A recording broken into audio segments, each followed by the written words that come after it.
Welcome to the Open Channel podcast, where we invite conscious conversation into the embodiment of unity and higher states of conscious awareness.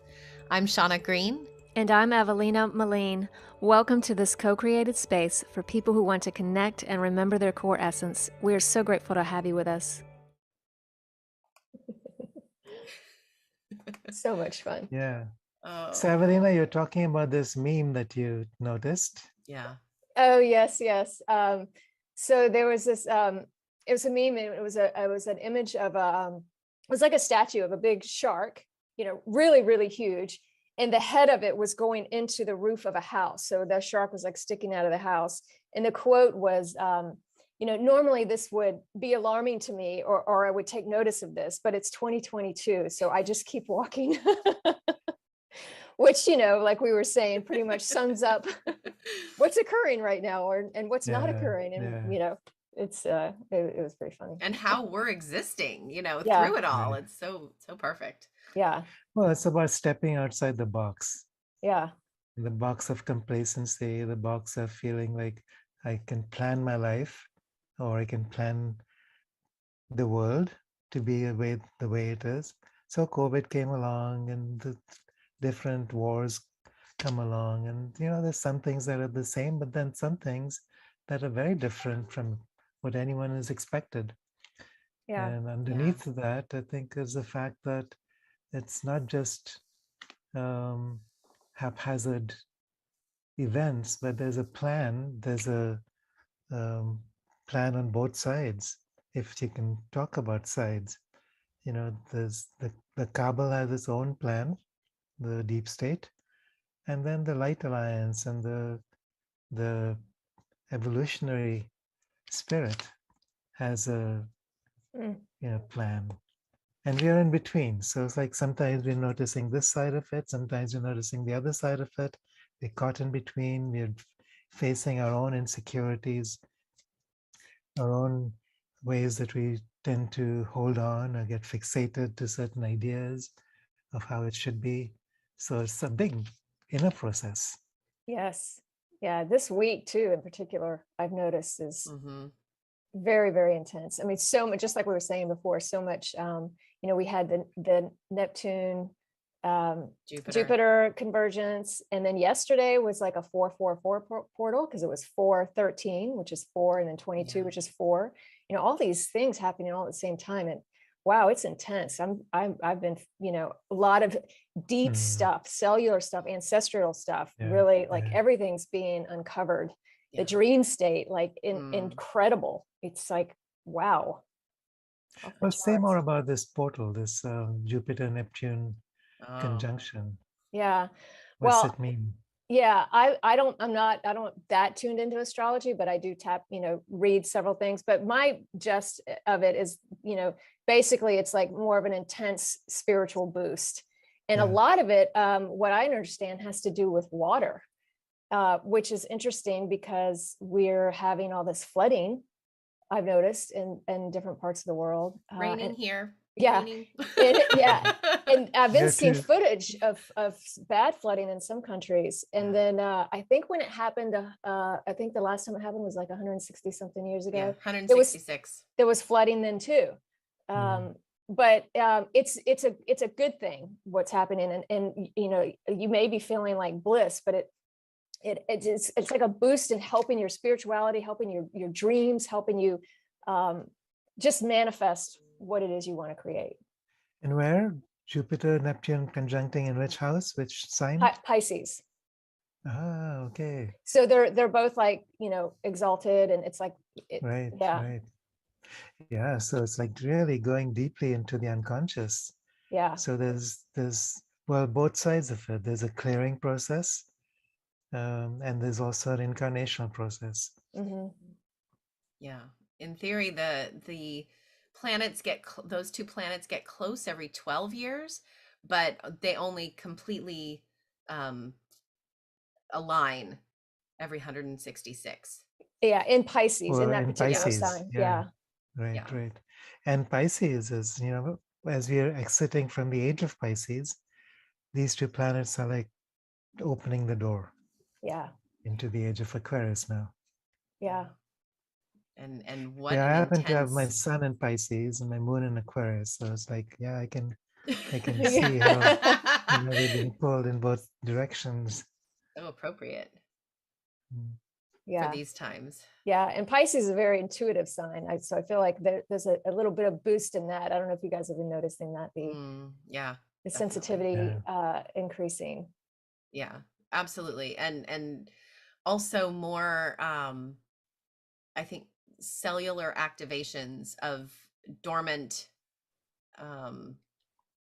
abilities, and just, I think a lot is happening within the physical form. Yeah. Yeah. A lot of activations of gifts that starseeds had known was there, but we're actually getting to feel them now in more visceral ways, more like the body is sensing it and feeling more. Like telepathy, I think, is coming online for a lot of people right now in a more concrete way. There's Right. more like apparently the telepathy center in the brain is coming online. Like, even though we've sensed that we're saying the same things as other people, now there's the possibility for connecting with off-planet light family in more telepathic ways. Mm. And extra dimensional. Yeah. Yeah. So aspects of ourself that have been disconnected and fragmented. Exactly. So yeah, it's all good. And it's a split. So, those who are ready for it and surrender are moving in that one, moving in a unified direction. And those who are resisting and in fear are moving in the opposite direction. It's like things are just, the physical body is being challenged and the emotional body is being broken up. And, you know, so it's not easy for any of us really. Yeah. And because we carry both sides, we carry the light and the dark. And it's up to us now to unify them, bring them together so that we can hold space for the collective. Yeah. And just allow the big energies to have a direct path to help nourish whatever forms needed. So whether it's to other sentient beings that happen to surround us, or to our fellow starseeds or our fellow community members, we just are there to help redirect that light where it needs to go. Yeah. Right. So I have a question for you too. So lately there's been all this, talk flooding the internet about the so-called guardians of the looking glass. Yeah. And so just for the people listening, I'll just say briefly, the idea is that there's different timelines, and that using certain technologies, you can actually not just see into the future, but change the future by changing the past and, creating different pathways. And apparently the the dark side has been using these technologies to create a momentum towards their new world order and agenda 2030. And so because apparently 2030 there's going to be this huge event, a cosmic event as it's called, which would be like either a galactic superwave or some kind of supramental force entering. Peter Donov talks about this cosmic electricity. But this intensity of light will be such that, if you're riding the wave and are able to catch the momentum of this force, we can actually ascend into something never before seen. And that's the evolutionary plan. If not, then you'd be just, broken and inundated by this wave. And that could be hugely devastating on a physical level, or it could give the deep state their new world order because people are in so much fear and disharmony and despair. So the idea is that, this timeline is set, and these guardians of the looking glass, supposedly, have come up with a strategy to change the negative timeline and move it in a positive direction. by focusing on certain inevitabilities. So April 18th, for instance, is the first um, moment of choice where there's supposed to be some kind of a false flag happening in New York. If it takes place, then the timeline is set. Nothing can change it. And we're heading towards this breakdown. If we can manage to change it, there's still 70 events ahead. And then we have to go and change each one of those by bringing consciousness into it. So, it sounds like a lot of work. It sounds like a lot of awareness that's needed. And I'm curious about how you see that, the pros and the cons, both sides of the issue, if it's real, what it means. So do you want to talk about that? Yeah, I've actually heard I've heard about the looking glass before many years ago when I first woke up. I think, it was probably at least 10 years ago. Coming across information about the looking glass and people using that, and a lot of the times, every time I would look at it, because they're showing you the negative side, and it like that puts the fear in you. Mm-hmm. And then you see the positive side. So eventually I just stopped looking at it because I felt like it wasn't necessarily beneficial for me, because it's more of on the collective, like that's a collective possible outcome. So all I can do is my part either way, regardless of which outcome it is. So as long as I focus on me, that's my contribution, so to speak. But as far as like the 18th, I feel like we've already, like, that's all, like, I don't feel like that is going to happen. I feel like we've already transmuted that.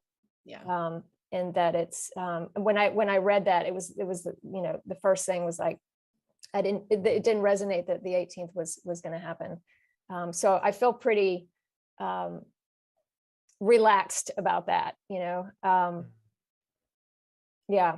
So, but I do agree, like the way that's coming, I mean, it's going to cause, if you're there and you're heading in the right direction and you're using your intention to, embody and to work through your shadow, et cetera, et cetera. And if you're not, then you're going to short circuit. Basically, it's, and you'll spin out, and the drama will happen. So the chaos, I think, is going to be very individual. Like the chaotic part of it is going to be individual. I mean, we'll see things happening, like the example, like the flooding we were talking about, like things like that. But I don't think there'll be one big, massive, chaotic thing. Like on the negative spin side, it's going to be very, it's just going to flow individually, almost, in a way, because everyone's sort of creating their own reality. So it's like, it's all going to be simultaneously happening, which is going to be very interesting in how you want to perceive it. I think is going to be a big aspect of that. What lens you're looking through to perceive what's happening. Completely agree with you. Every word. Yep. I think it's very individual. I do agree that we each are contributing our own energetic light, and that whatever is moving into your field is there to be met through your individual lens. And so for each of us, it's going to look different, and the way we perceive whatever's coming up in the collective is affecting what our state of being is. And so I just don't watch the news anymore, because it's just, I know that whatever comes into my immediate field is there for a reason. And perhaps that's what's happening with the way you receive this story, Kiara, that it's coming into your field for a particular way, maybe for us to talk about this individual way of meeting the energies of that here. But I just perceive it as a very individual way of meeting whatever energy comes up, just like it did with COVID and all these other things that have come up. It's up to our individual lens to discern what about that needs to be met in our field. And so energetically, it's all about meeting that immediacy in the moment, and then continuing on to the next thing, because that's how we hold our light. Yeah. Right, And right. also bringing in joy to that. It can be during these times uh, of where people are suffering and there's chaos, there may be confusion about, well, or about feeling joy for yourself, but really you're bringing in that frequency into the field, because we all feel, everything that someone is going through, we all feel it in some way, shape, or form, because essentially we're all one. Right. So if you're bringing in joy to whatever you're experiencing, and using that lens, you're just adding that into the field, and it's the same field that we all draw from. So Exactly. it's huge in how, to allow yourself to, be in joy when people around you may be suffering or being worried, or, whether you're involved directly or indirectly, to allow that frequency to come in, because that's how we're going to create it.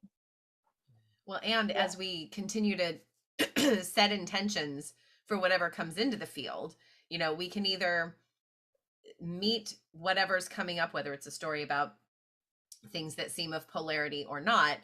Whatever comes into that, can we hold it with love and compassion and go, well, okay, that's what's coming up in the field, and how am I going to be affected by that? It's sort of a barometer for our own energetic holding too. Are we can sort of sense into, does anything trigger any fear in us? And it's a way to check that, just to be aware of what's moving, what's affecting my field. And can we receive it with open arms and say, oh, okay, this is in the field, and just like everything else, can we be with it? Can we be with that and not have any displacement of our alignment? True. Yeah. Yeah, and one thing, well, it's interesting to interact with this information, because it's not just information. It's what's allowing and maybe forcing each one of us to respond to this field in the way that either empowers us or not. And what comes up for me is that our perception of time has become very limited. We think in terms of linear time. And that's why when someone talks about timelines and changing the future, changing the past, it sounds so novel. Yeah. And it really isn't. We're doing this all the time. Yeah. Just with our intentions, with our collective thoughts, with our way of being, with our choices.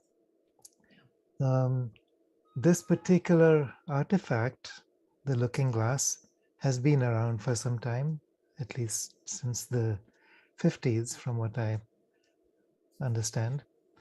And it's actually a Sumerian technology. So it was brought by the Anunnaki as part of their genetic experimentation on humans.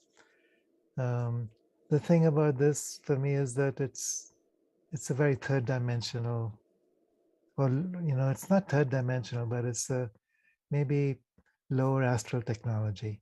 Yeah. So it's about controlling an outcome based on an elite deciding rather than a co-creating. And what I'm realizing is that there's other technologies, like the Pleiadian technologies associated with Uluru, the magic box, which are about opening up doorways between dimensions. And that has been also activated since December 2021. And what that means now is that nothing can stop this evolution, nothing can stop the ascension. And the idea that something can stop it, or the idea that we're not already, in this positive timeline, is what keeps us trapped through fear into the possibility of failure. So it's very multifaceted. Yeah. And so I think it's more than just listening to information out there and doing what's needed as the guardians think it should be. Yeah. It's more like we are engaging with the whole idea of time, with the whole idea of choice, with the whole perception of human evolution, and our relationship with the divine as divine. And that creative force is now moving through us more and more rapidly every day. And then this cosmic event they talk about, and I think this is real. If nothing else has much credence for me, this event, whether it's going to be 2030 or 2028 or 2033 or what, that isn't set for me. But the idea that there's this cosmic event happening, even today, there's a major solar flare, and that's affecting consciousness in a certain way. Every month, there's lunar events that affect consciousness in a certain way. Here now we're talking about a galactic wave connected with a solar event that affects consciousness in a certain way. These are cycles. Mm-hmm. But how it affects consciousness, the last time this happened was the failure, or at least, that was our entry into third dimensional reality.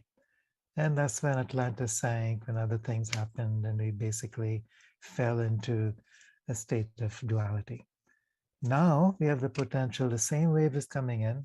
What the deep state wants to do is to continue that spiral downwards, to create more chaos, to create more control, so the elite can basically rule the world. That's not our collective choice. Yeah. And now it's time to honor that collective choice, which has already created a positive ascension future, a positive ascension timeline. So I don't see that we'd actually need to do anything anymore. Yeah. It's more like we just need to prepare our bodies to catch this wave, to set our intention, our dreams, our vision, our focus into what it is that we wish to create for this next evolution for Gaia. We are co-creators with her. Mm-hmm. Gone is the time that we are victims, that someone else, like the deep state, is trying to, or has the power to control us. We are beyond that now. And the sooner we wake up to that, the easier it will become. The more choices we have, the more we can support the collective, and the more we can be part of Gaia's awakening. So this has all been part of my, my own engagement with this story. Yeah. Well, and can we embrace the empowerment that we hold already in what we allow into our field and into our thoughts and into our energy?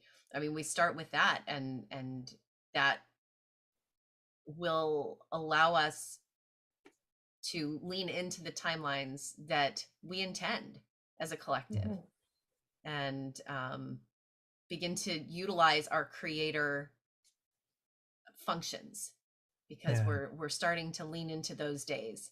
And the more we can continue patterns of intention for what collectively we want to have in our future, perhaps we can shift whatever the timelines are in ways beyond what may be in that story or something else. It's maybe we're co-creating a new reality beyond whatever people say. Exactly. Yeah. So that would be the next question. Like, what's your vision for the future? What do you want to create?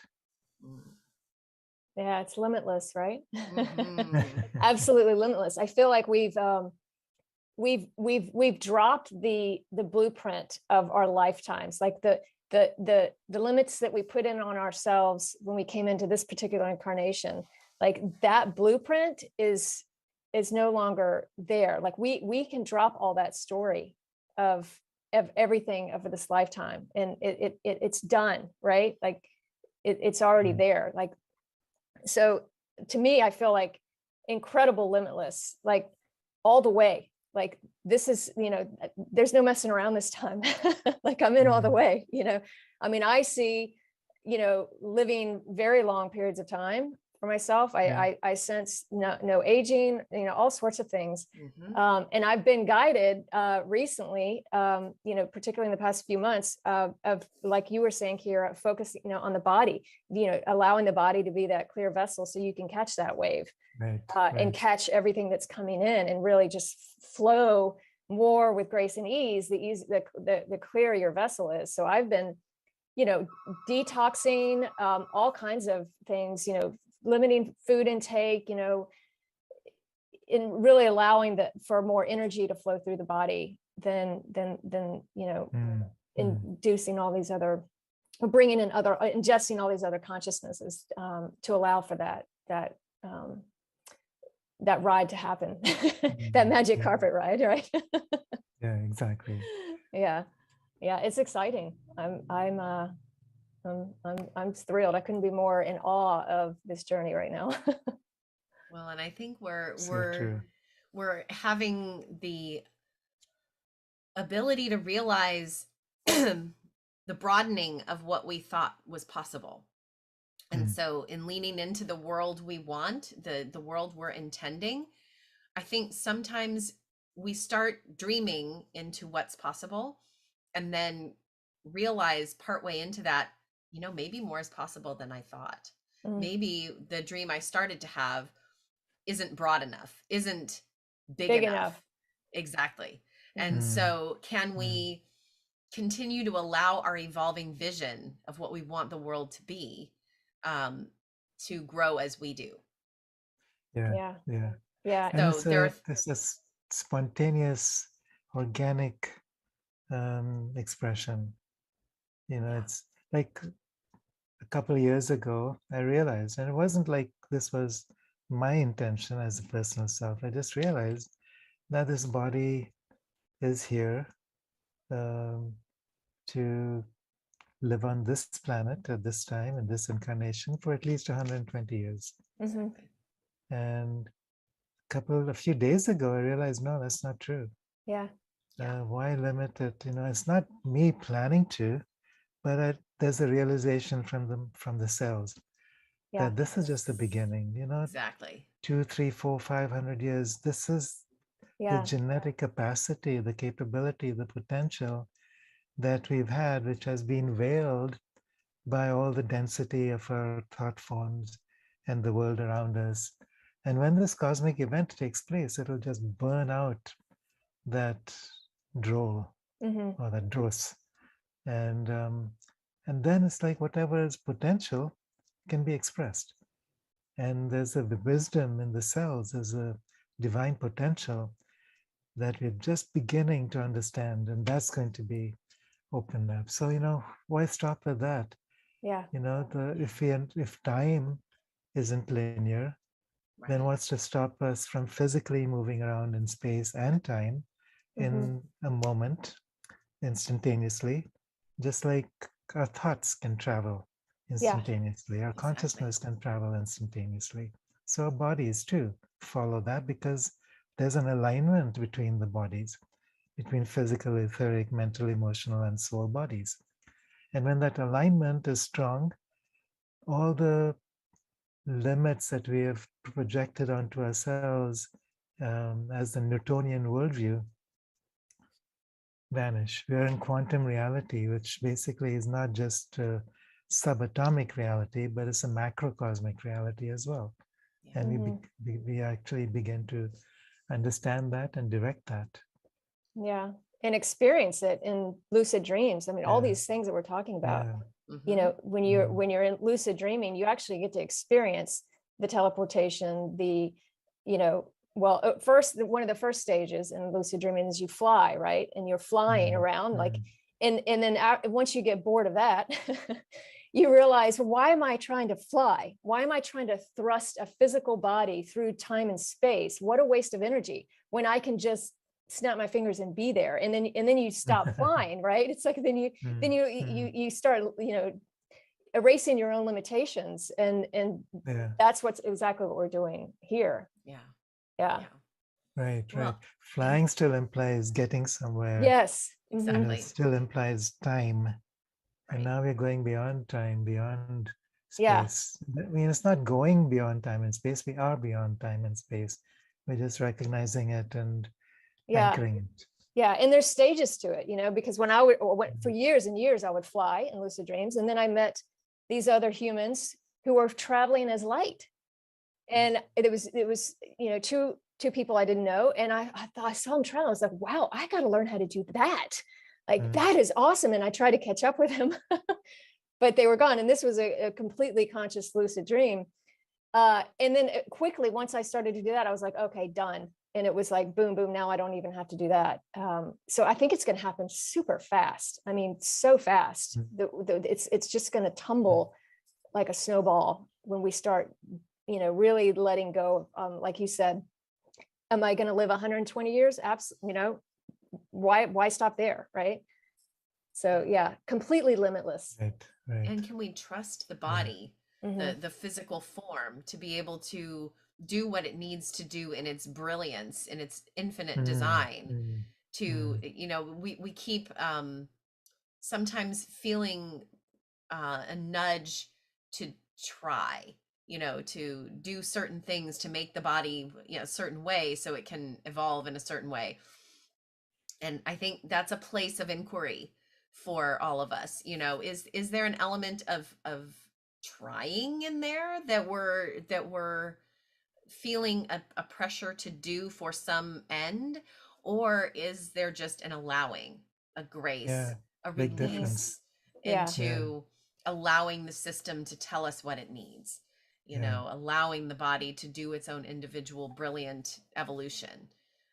Because we're surrounded, even as starseeds, we're surrounded by other starseeds who are having different journeys, right? And even though we're all connected as one, the perception in moving through each day may be that there are others who are doing certain things. You know, we see stories or we talk to people, and just a place of inquiry to look at, are we allowing the own individual evolution to play its role in the way it needs to for the collective and for our own journey, or do we feel any kind of pull to do something more than is in the present moment?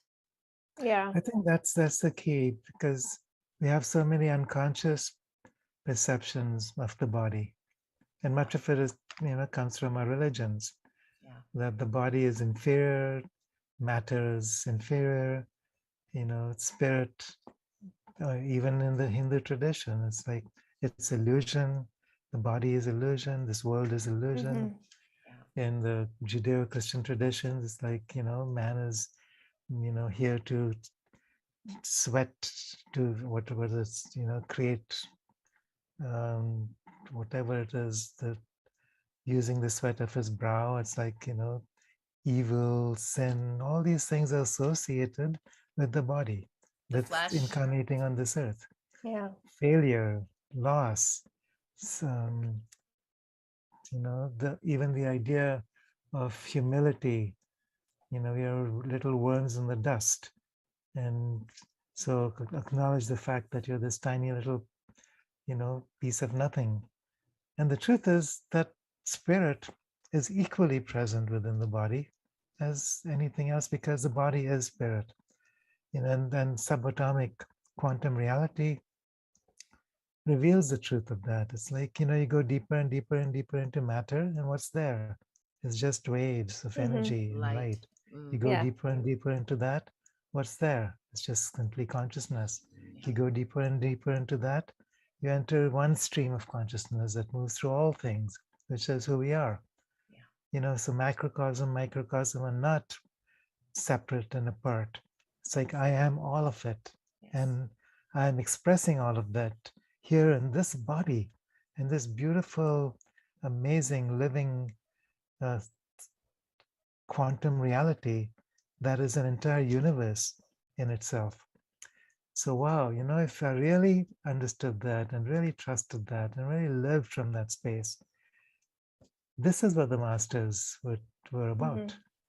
And that's why they are masters. And that's why we are now being called to enter into mastery.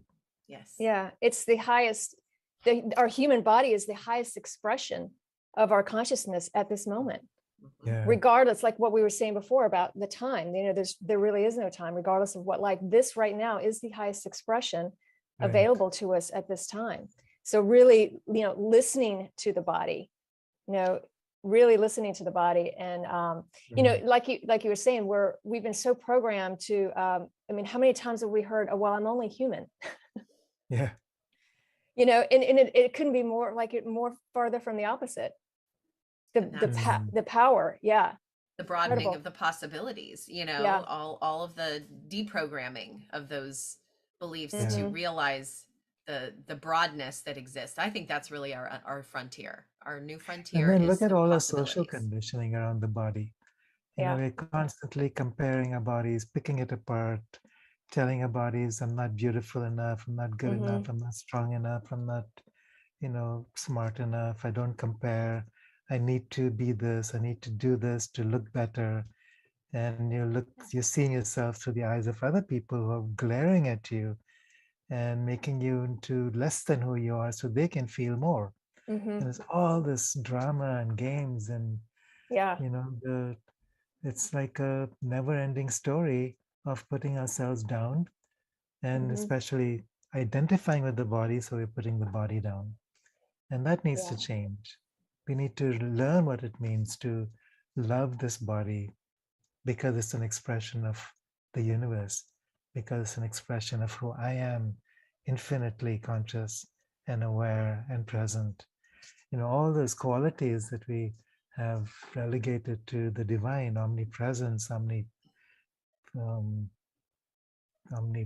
omniscient, omnipotent, they belong to us in this body as well. And we've created this big gap. And that's, I think, the conditioning that we're now letting go. And it's huge. It is huge because it's just an expression. Our bodies are just an expression. It's not who we are whatsoever. It's just, we're just having an experience as this expression. And it is whatever an our expression body of who we are. Yeah. Because who we are is not as we have. I know in my own life that I'd created the split that who I am is spirit, is consciousness, is divine, is infinite, and the body is limited. It's temporary and so on. But to really understand that this body is an expression of spirit means that the same omniscience, omnipresence, limited, unlimited, creative potential is also present within the body. There's an intelligence within the body because it's not limited in the way that our minds are. In our minds, matter is limited, but for the body, there's no limits. The body only reflects the limits of the mind, which says, I'm only capable of so much, I'm only human, and so on. So I think that's a new expression, which I think our bodies can receive this cosmic light in ways that the minds are not ready for, or it ideally would go together. But I think our bodies are going to be surprising us once we decide to go the distance. There's no limits. And even what we call the limitations that we've experienced on this planet with the pollution, with the chemtrails, and all the excuses we use to pretend that we're not fully present equally in this physical form. So I think love our that. Bodies, I think our bodies are here to teach us about the love that we hold unconditionally. So whatever the body is through our eyes is to teach us what we need to love. So whatever elements of the body that call out to us, I feel are here to bring a higher level of self-love into our field. So whatever your body maybe have going on with it, whether it's certain moments through the evolutionary journey right now, which bring up all kinds of energies and things that we're clearing. This is coming up in very different ways for people. Sensations and physical manifestations are coming up in ways the physical form hasn't seen in thousands of years. And so as things are coming up, it may be rashes or areas, we are called into love and compassion for each of these areas every time these things come up. So with each new solar flare or wave of challenge to the energetic movement in the form, we're being called to a deeper state of love and compassion for whatever the form is expressing. Mm-hmm. Yeah, and love being the fundamental frequency of this entire universe. I mean, everything is, that's the foundation. And that's the world we want to live into. Yeah. Wouldn't it be fabulous to actually create physical communities with people that are, completely dedicated to that? Yeah. Well, yeah, I think it's happening. It's happening. Yeah. We're doing it, right? We're doing it. Absolutely. And that's we're doing it virtually. Yes. Right now, but I think it's going to happen more and more with physical locations, with people, all over the world. Yeah. Moving out of cities, learning how to grow food, to work with technologies, free energy technologies, eventually internal technologies, because we've learned as humans to become. I was just listening to this story today about this tribe in the Amazon, and when the missionaries went there, they were, these people. They were high up in the Andes somewhere. None of them wore any clothes. They didn't feel cold. They didn't need to, clothe themselves against the elements because there's no right. There's no separation. Yeah. And then these missionaries came in and said, no, you can't do that. Well, first of all, it's a sin. And second of all, it's cold and you're going to get sick. And that conditioning then entered into the collective consciousness of that particular tribe. And they all died in a short time. Due to cold or due to disease or due to whatever the mind decided is real.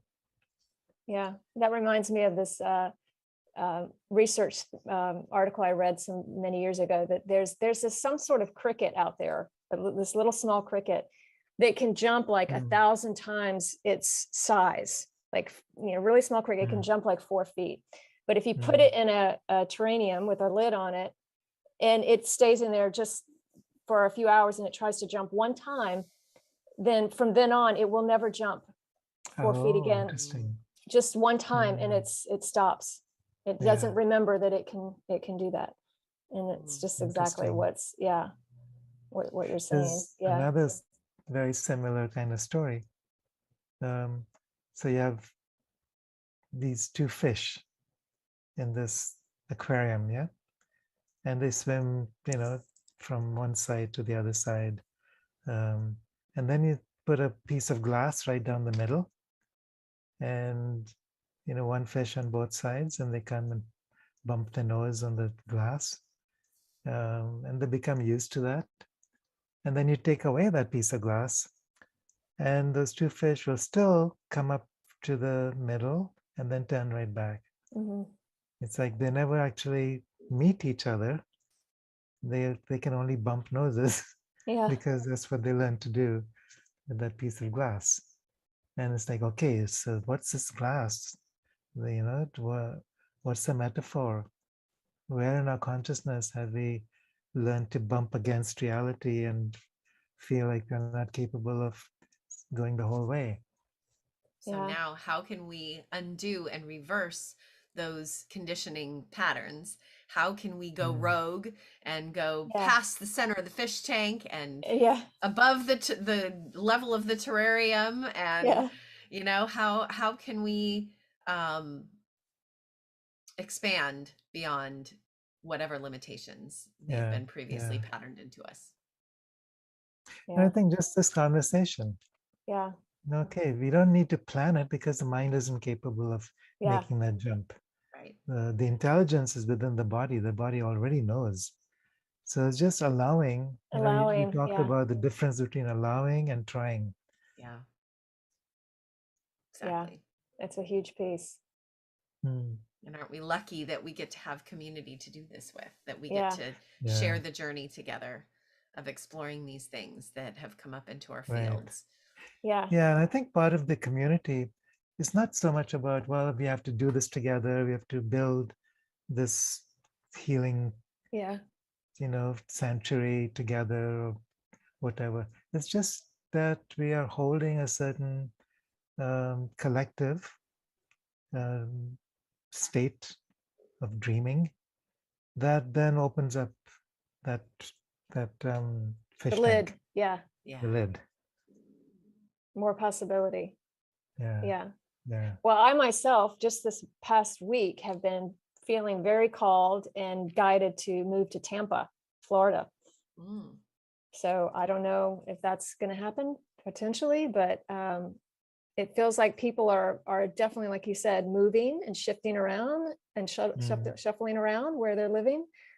So it'll be interesting to see how things, because we've been doing the virtual for so long, how it happens when we actually start, being in physical community together. I think it's going to Yeah, be another yeah, bubble that will expand the possibilities, right. because the shared fields, it's like you pick up the shared collective. It gets Mm, immersed into the cells and guides that potential. exactly. And I think this is very important for people to contemplate, those in this community Yeah. who are listening or participating in some way.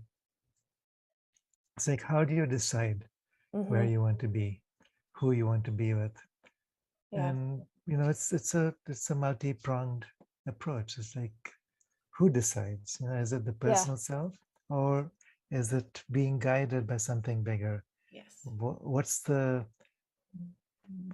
how do you discover what feels resonant? How do you learn to trust? And then if it feels right, are you ready to jump into it, leaving everything else behind? Yeah. It's about Um, attachment. Yeah. What without are the attachment, attachments and how can without we fear. Letting work go of the with them? fear. Yeah. Mm-hmm.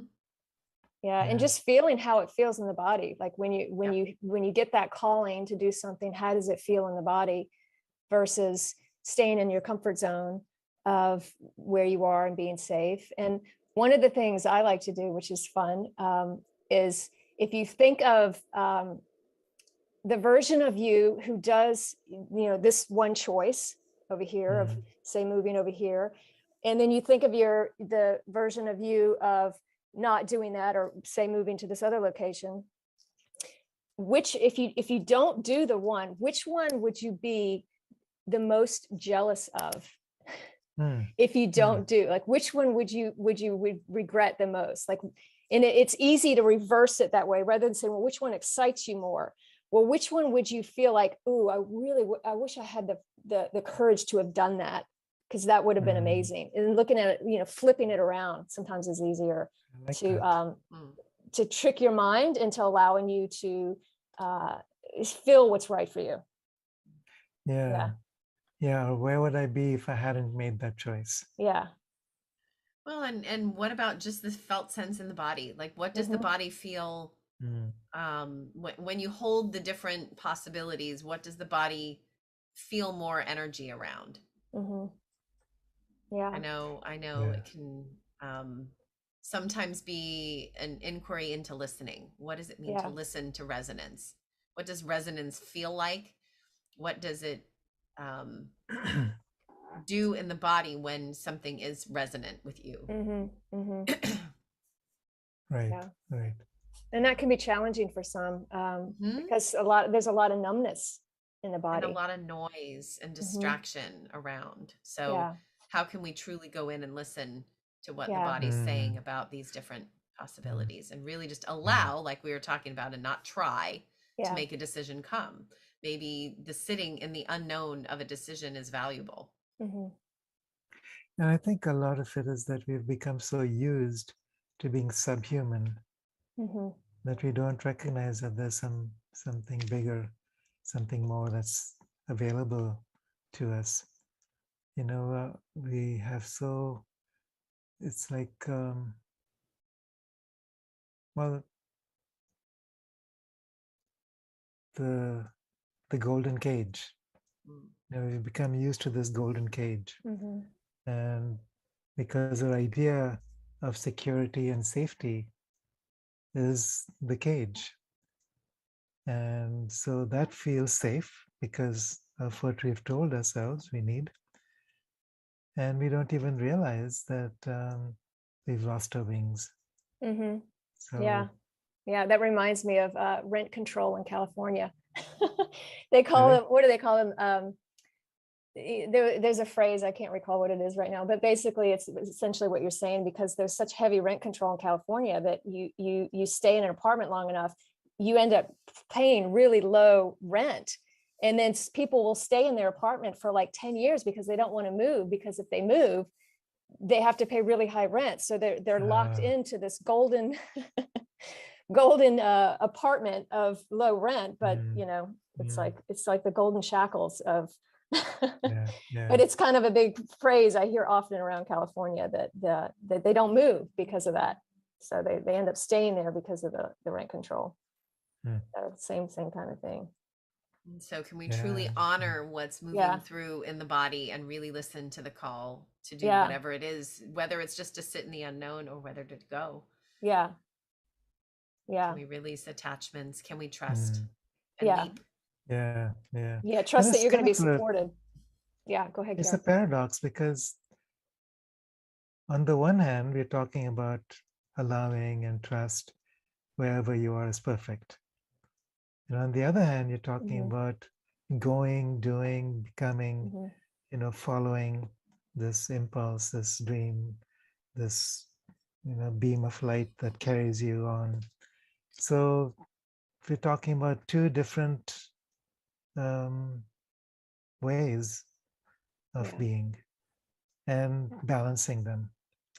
So to recognize that learning to be still or learning to surrender does not mean becoming passive, because we tend to equate those two things.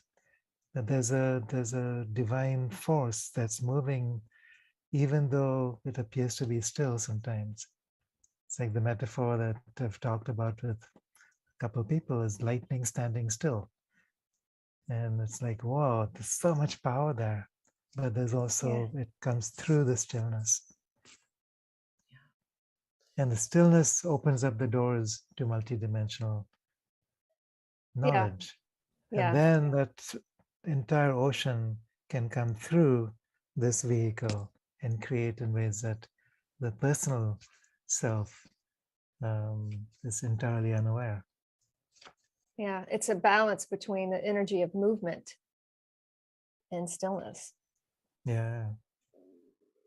And is there movement in the stillness? Can the stillness allow movement of the consciousness and the energies in ways that may even be bigger actions in a way than some kind of physical transportation of something? Because they're all inclusive. It's all one. It's all happening in the stillness. Well, and that's there's this both, right? There's what's called for in the moment.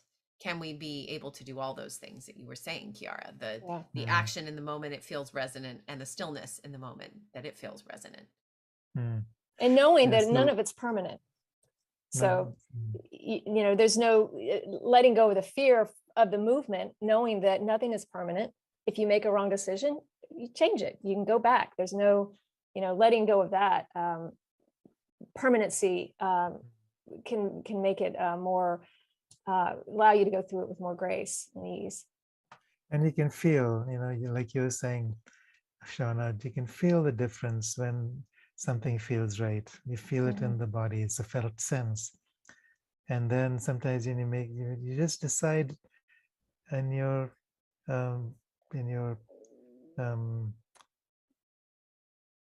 virtual body, making a choice.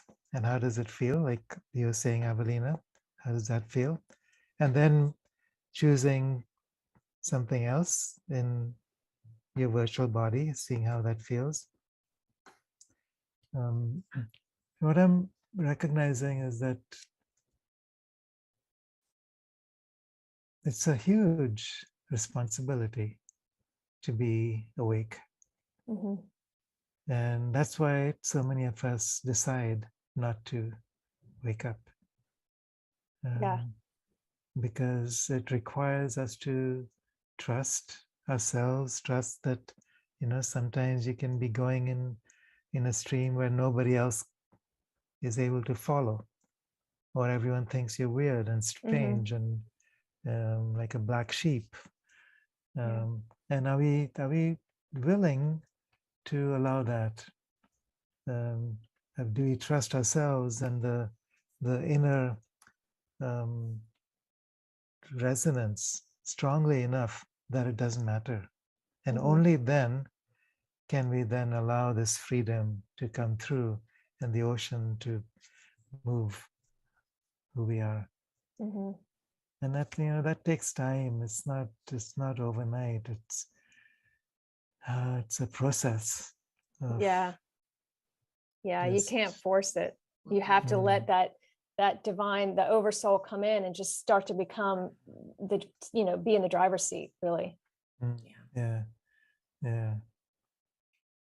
And that's really what humility is about, not what people think it is. No. Yeah. You make yourself small. This is about making yourself big and realizing that everyone is the same. Exactly. Because the universe is huge and magnificent and connected, and it's who we are. Each and every one of us. Yeah. Equality in our expansive divinity. And just realizing that it's just a matter of different states of perception. Yeah. And we're here to experience it all. And love one another as one as we do it. Yeah. Well, it's what so a lovely. gift. It comes what right down to Yeah. basic golden rules, isn't it? Yeah. Love God, love yourself, love your neighbor, and Yeah. it's all the same. Right. Well, it's so lovely to be here in that love frequency with you all. Yeah. What a gift. Yeah. Thank you for being here. Yeah. Thank you. Yeah. And thank our vessels for honoring them and allowing us to have this experience in a physical form. I mean, how unique, how profound. What a miracle. Yeah. Yes. So much love, everybody. Yeah. Oh. Much love. Yeah. So much fun to honor all of you in your physical bodies and get to experience this together. Experience this energy of this call. It's so palpable. Yes. So until next. Yes. Until next time. Thank you, guys. Bye-bye.